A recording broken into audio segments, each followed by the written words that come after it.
आज हम एक ऐसे स्कूल टीचर की कहानी और उनके बनाए 7 नियमों को समझेंगे जिन्होंने एक साधारण सी सैलरी पर करोड़पति बनकर दिखाया। अक्सर ये सवाल मन में आता है ना कि भाई महीने की 40 या 50 हजार की नौकरी में करोड़पति बनना ये तो बस एक सपना ही हो सकता है। क्या ये सच में मुमकिन है? आज इसी गुत्थी को सुलझाते हैं। तो मिलिए एंड्रू हैलम से। ये कनाडा के एक आम स्कूल टीचर थे।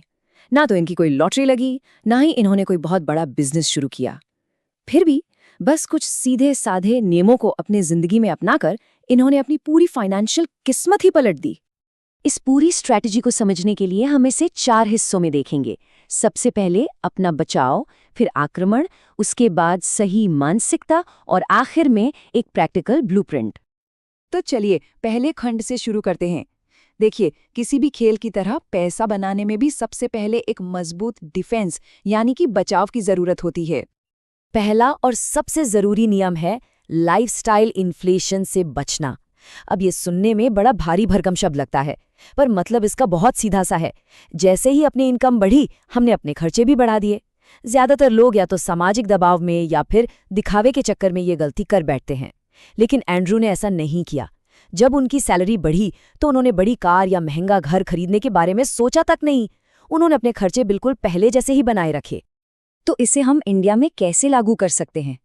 मान लीजिए किसी की सैलरी 40,000 से बढ़कर 60,000 हो जाती है, तो उसे अपना रहन सहन 40,000 के हिसाब से ही रखना है, और वो जो एक्स्ट्रा 20,000 रुपए हैं उसे सीधे इन्वेस्टमेंट में डाल देना है। बस यही इस खेल का पहला और सबसे जरूरी कदम है। अब आते हैं दूसरे नियम पर, और ये है कि कर्ज आपका सबसे बड़ा दुश्मन है। एंड्रू का मानना था कि कर्ज आपकी दौलत बनाने की क्षमता को दीमक की तरह धीरे धीरे खा जाता है, खासतौर पर वो कर्ज जिससे कोई संपत्ति नहीं बनती, जैसे क्रेडिट कार्ड का बिल या पर्सनल लोन। तो इससे बचने का तरीका क्या है? बहुत सिंपल। हमेशा क्रेडिट कार्ड का बिल पूरा चुकाएं। 12 से 18% ब्याज वाले पर्सनल लोन से तो बिल्कुल दूर रहें। और अगर लोन लेना ही पड़े तो सिर्फ घर जैसी संपत्ति बनाने के लिए लें, कार के लिए नहीं। क्यों? क्योंकि कार की कीमत तो समय के साथ घटती ही है। ठीक है, तो हमारा बचाव अब मजबूत हो गया है। अब बारी है आक्रमण की। चलिए उन 3 नियमों को देखते हैं जो पैसे को असल में बढ़ाएंगे। तीसरा नियम इसी जादुई सिद्धांत पर आधारित है, कंपाउंडिंग। एंड्रू ने क्या किया? अपनी सैलरी का एक हिस्सा हर महीने अपने आप इन्वेस्ट होने के लिए सेट कर दिया, और फिर बस कंपाउंडिंग के जादू ने अपना काम किया। चलिए इस जादू को आंकड़ों में देखते हैं। सोचिए, अगर कोई हर महीने सिर्फ 10,000 रुपए इन्वेस्ट करे और उसे 12% का औसत रिटर्न मिले, तो 10 साल में ही उसके पास 23 लाख रुपए जमा हो जाएंगे। लेकिन असली जादू तो अब शुरू होता है। अगले 10 साल में यही रकम बढ़कर हो जाती है करीब 99 लाख रुपए, यानी लगभग 1 करोड़। यही है कंपाउंडिंग की असली ताकत। और सोचिए, अगर इसे 30 साल तक जारी रखा जाए तो वही 10,000 रुपए महीने का इन्वेस्टमेंट 3 करोड़ रुपए से भी ज्यादा की संपत्ति बना सकता है।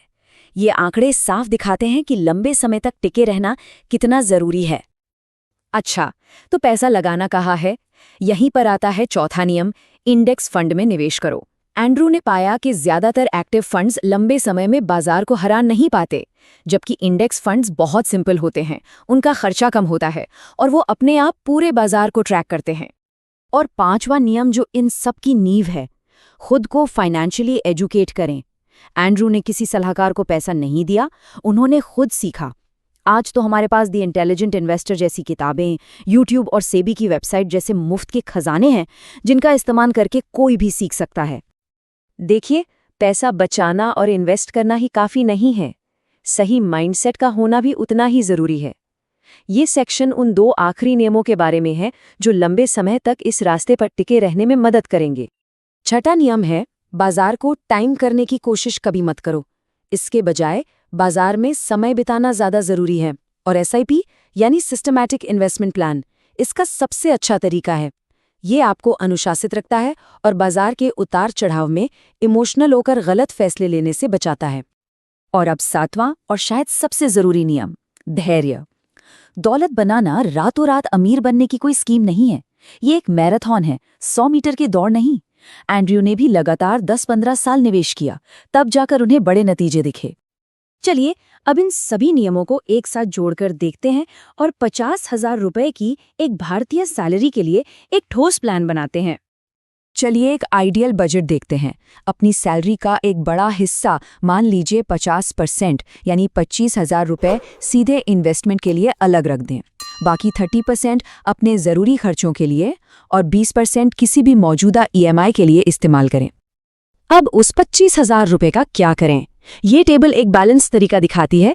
सुरक्षा के लिए 10,000 रुपये PPF या EPF में, ग्रोथ के लिए 10,000 रुपये इंडेक्स फंड में और डाइवर्सिफिकेशन के लिए 5,000 रुपये गोल्ड या सीधे स्टॉक्स में।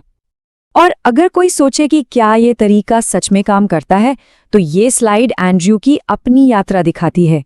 उन्होंने 20 की उम्र में पढ़ाना शुरू किया, 30 की उम्र तक अपना पहला करोड़ बनाया और 40 की उम्र तक फाइनेंशियल फ्रीडम भी हासिल कर ली, और ये सब कुछ एक टीचर की सैलरी से।